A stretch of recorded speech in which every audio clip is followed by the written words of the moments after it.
The fabled Harpy are also known as the winged voice of doom in D&D.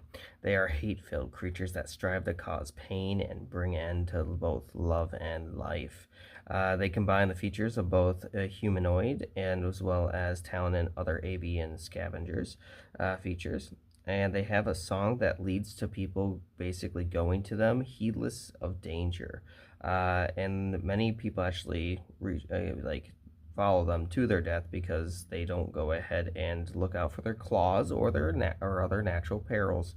And actually, there's a rumor apparently that the gods were offended by some people's actions and actually transformed them into these creatures. And then we're also going to go ahead and be looking at their stat block and why you should use them in your campaign potentially. So first off, we can go and see that they are a great use because they're a CR1. They have 11 AC, 38 hit points, 20-foot movement, 40-foot flying. They have a claw attack, which does an average of 6 damage, not too bad, but their lure song is actually something really interesting. It's a DC 11, so not too difficult to go ahead and actually pass, but I want to point out it only affects humanoids and giants, which is kind of weird. I don't know why they don't just have a creature, but it's also a 300-foot radius, which is a little craziest. Additionally, by the way, if you do fail the saving throw, you can't be charmed by other harpies because you're already charmed, and you are considered incapacitated, and basically you'll start to move towards them in the most direct path that you can.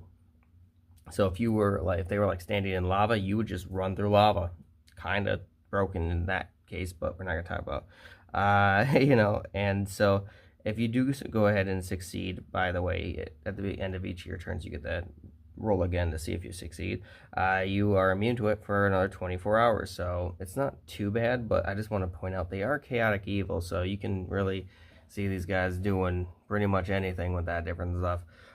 Overall, pretty crazy, pretty cool. I would use them in like my level 1 campaigns. Probably only one, to be honest, just so that way it's not too bad for the party, because only one of them is probably going to go and actually fail that. But they're, I feel like, a good enemy, especially if the party is well rested, and use them maybe in mountains. I don't know, kind of crazy, kind of cool.